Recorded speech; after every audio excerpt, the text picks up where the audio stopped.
Orang menyimpan tak cukup belanja. Tak menyimpan sama juga. Saya menyimpan memang tak, dulu bertahun-tahun tak cukup. Tapi at least ada duit ni.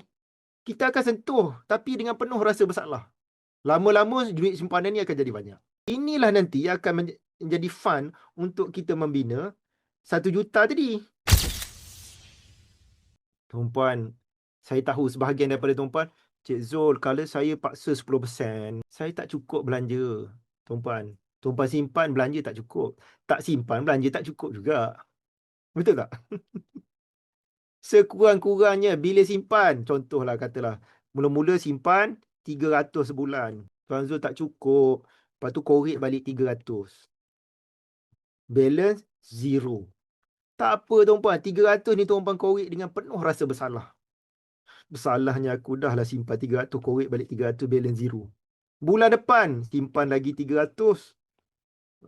Korek lagi, korek 250. Balance ada lagi 50.